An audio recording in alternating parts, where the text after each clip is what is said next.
want to introduce myself as Spanish Mike. And I just had some salty balls. They were delicious. This is all being recorded. Yes. I just want you to know. Hi, Devin. Welcome That's how the show is going to start. Welcome to our podcast. How are you feeling today? I mean, I'd feel better if salty balls were mine. Oh my God. We have a new setup in our podcast. What are we, NPR? Yes. Mike's going all Bob Ross on us. I don't think Mike is articulate enough to paint with words. To Bob Ross. Oh, To paint with all the colors of the wind. I can paint. And So Mike, all that Puerto Rican lead paint finally kicking in. So creepy. So Mike's terrifying. Yep. For some reason today. That's how you're celebrating the 4th of July? That's how we celebrate the 4th of July in Puerto Rico. Everyone lowers their voice and becomes super creepy. Hi, guys. And super, I don't know, I'm just getting a ravey vibe off Mike today. Yeah. What do you mean? Should we officially start this? Because he's touching you. Wait, should we start this? This has already started, Devin. This should be officially It's recording. It has begun. It's up to you when you want to start. This is full-on Shang Tsung. This is our reality now. So we're here with another episode of Geek Cred. We're here on the 4th of July. And we're here. No, you Just need the for most you. Look at the American ridiculous theme song work possible. ethic. Oh, the most... America, fuck It's yeah. John Cena. That's true. I assume we're going to edit that in post. I probably will now. He is a former decorated Marine. In that the Marine movie he was in got many Razzies. And he's very decorated. Look how many shirts he has. So many different bright Hey, colors. 15-time champion. Oh, God, don't. Let's not remind us of that. Don't bring reality Yeah, into the you discussion. don't get that if you don't earn it. Earn it or written in the script. I don't understand how this works. So, I guess we should start out with some giving back to the fans. Yes. Okay. Okay, because Who we are had the fans? Okay, thanks, Devin. Remember, Devin has always operated in spite of the fans. Devin doesn't care what the fans think. We're back Devin to third knows- person, Devin. Devin, we never left. And Devin No, you doesn't mean know that. why. Yeah, there you go. We as in you idiots. Well, So, all right. So you guys want to give back? yeah, we had some questions. We had some general questions to us, and then we did have a. Devin's a taker, not a giver. But okay. Oh, we had a cousin Chris question as well. Cousin Chris, back at it again. Back at it again. So I think we'll do his question last. Yes, that sounds good. Save the best for I last. do want to say thank you to all our listeners because we're finally live on iTunes. We are. Yes. So thank you for all the subscribes. I need to correct Mike right away. We are not live. You cannot listen to this show live. Yeah, they can. We have people outside the windows right now listening live. Not live, like literally. Oh, that means that shit. We doxed you, Walter. yes, we're on iTunes now. It is Damn you, Tumblr! Yes, we are on iTunes. We're going up on Google Podcast. yes. And Very we're still soon. on Podomatic. And stuff will be going up on YouTube, including full episodes on YouTube soon. We're doing the whole fucking thing. Would you say it's the whole shebang? It's the whole shebang and splooge in your eye. Shebang, shebang. That is That's not not what that how is. this. No. Though he is Puerto Rican. So what's this first question that we? Yeah, Okay. so let's get back at it again. Because we've been discussing in past weeks, I think this is where it stems from. We've been discussing like replacement heroes and stuff. One of the questions was, who's your personal favorite superheroes? I guess we can include villains in this too, because it doesn't matter. Of color. Or Okay. who would you just recommend like to get into that's cool? So Which like I guess is pretty purples, much the same thing. but- purples, greens, oranges. Martian they all Manhunter. come- Martian Manhunter. Manhunter. Devin was about to say Martian Manhunter. I, of course, said supervillain, so I can include Crazy Quilt, the master of colors, who is a white guy with a porn stash. No, that's definitely a good question because you do have the fandom is widening to a more popular pop culture audience because of the movies and stuff, and yeah, people ask us questions all the time like X, Y, and Z about stuff in comics and stuff because it's not well-known stuff, especially outside what people have seen in the movies or on TV. I think that's where Devin always has a problem because recommending anything to people from the comics, if they like the movies, is challenging. It can be. Given the disconnect and given that their familiarity is sometimes only with the cinematic universe and that they want that cinematic universe feel, and the publications oftentimes do not resemble at all. Yeah, they don't always match up. And I think I think you're probably going to see a divide between people that have never read a comic but love the characters. I think that already exists. Oh, I agree. Would you say, Devin, that... Devin would say. Yeah, would Devin say... that? Go on. Yes, Go on. He's intrigued. Would Devin say that the movies, it's pretty much like the the end result of the kind of the soap opera feeling of a comic book? I don't understand your question. I think I would say the movies. Devin doesn't understand. The movies tend to be a purer form of the characters and their interactions. I think. Yeah, because for me, I'm Devin. thinking because a comic book is kind of like a long drawn, like a soap opera. It's the very. Movies tend to be, as John pointed out, the movies tend to be a very distilled essence of the character. So in that respect, they're very accessible, which they're supposed to be. Obviously, that's part of their charm. No drunk Tony Stark. Devin thinks that sometimes, though, because they don't have that texture, they're not going into stuff like that all the time. Sometimes Devin feels like that's a weakness because people become fond of two-dimensional characters when really there's much greater depth in the publications. I would say the best way I like to sum it up with comparing comic books to movies, movies are like looking through a keyhole into a comic book character. You're such a pervert. And by that I mean like they have to condense everything to fit. Everything you need to know needs to be fit into that very narrow frame of view. When done well. Yes. Yeah. It's hard to see through a keyhole when you use a swipe cards on most things, isn't it? But the movies are catered to the keyhole. Was the analogy? No, it's not a world's best analogy. It's not a 2016 one anymore. Yeah. It's just looking through a card reader. Yes, exactly. So, I don't get it. I guess peephole would be a better because people still have peepholes, right? No, glory hole. no, because you have You can security use cameras now. You can use a glory hole. Glory hole. Let's reframe the analogy. Comic books are exactly what they are. You're seeing into a panoramic view of a comic book character. Sometimes to that character's detriment. Sometimes, I guess. But when you watch a movie, you're just looking at a Snapchat of a cell phone. Do you think movies are going to have a comic book feel that they're going to retcon, or they're going to?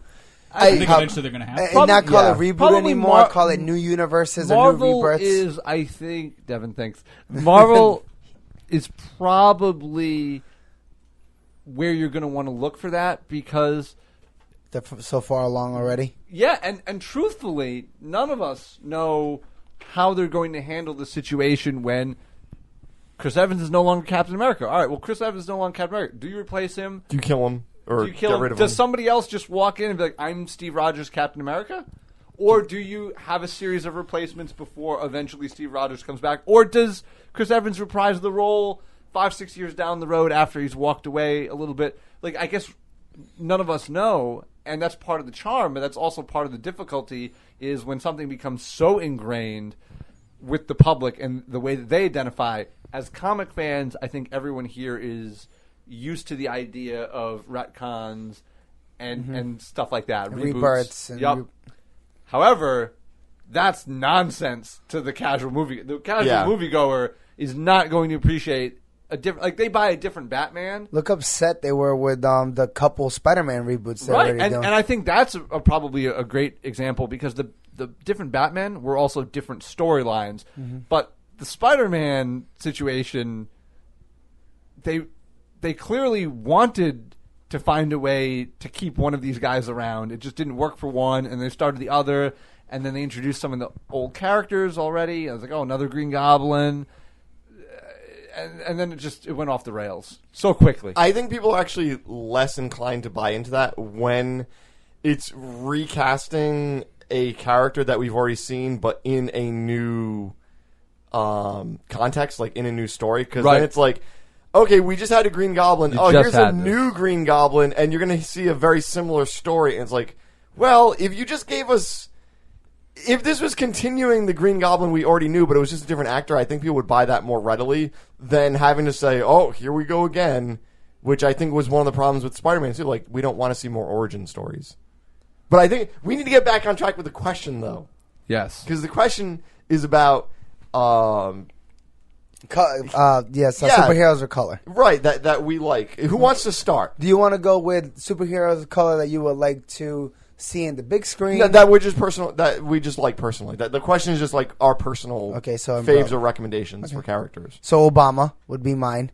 He was a character He is in the Marvel comic books. That's true.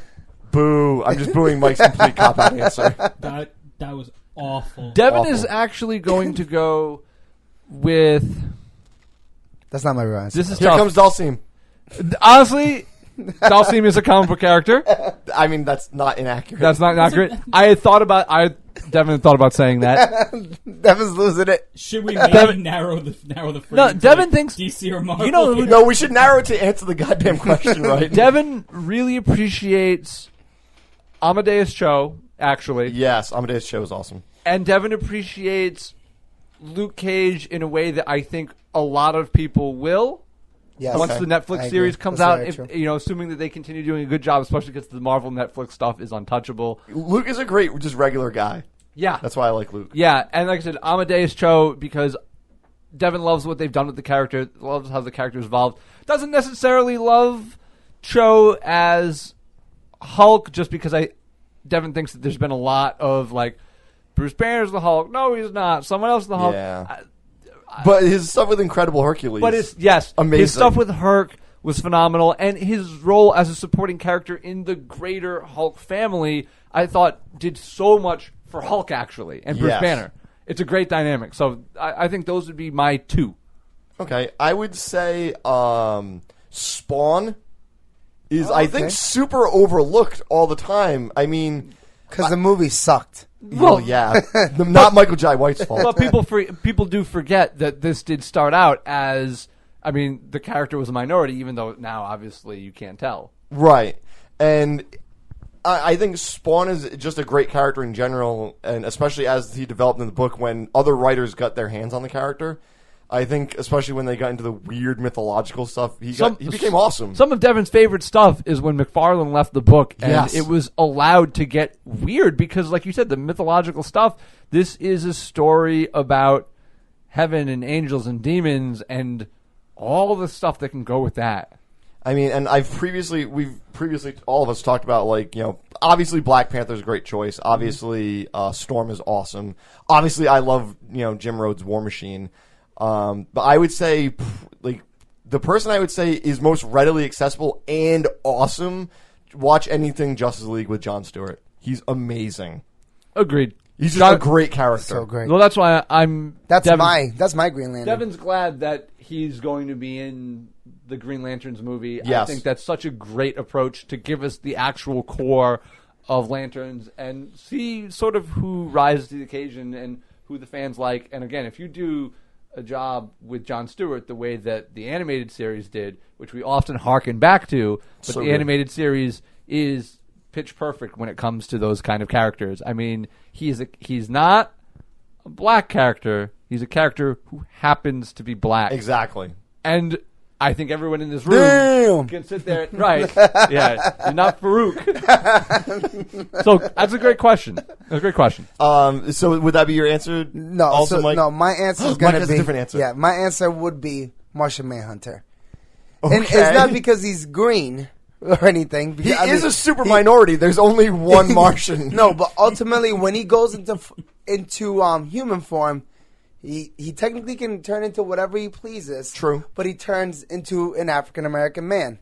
True. Fascinating. By the way, fascinating Yeah. that even with the ability to look like anybody, he still opts to look like an outsider. I think that says a lot about In the his comic book underlying world. psychology. In the comic book world, yeah.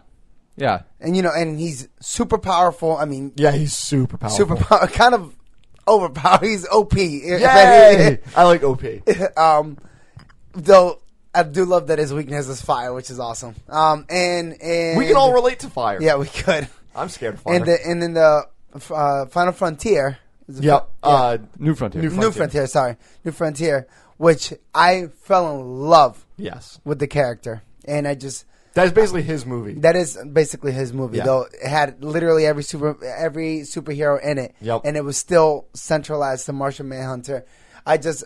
Ultimately, especially, I don't want to go into, like, the whole... there's black shaming this, and then no one wants to be black. Right. But I like that... And, hey, he chose to be a minority. He felt it was still powerful. Oh my God! Are you saying he's the first transracial superhero? Why not? And Isn't he? Yeah, and Omniracial.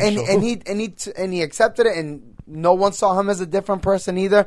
Though he spoke and saw the world differently and Which all he that does. other stuff. But and is outcasted quite often, and kind of weird that now that I think about it, fire is his weakness. Well, I think It's not like a noose or anything like Yeah, that. yeah. Like if a Boy Scout is able to make certain knots, Martian Manhunter He's doesn't like, crumble "Oh, to the shit." ground.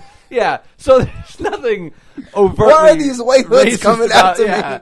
If it were a flaming cross, Yeah. this was weakness. That would-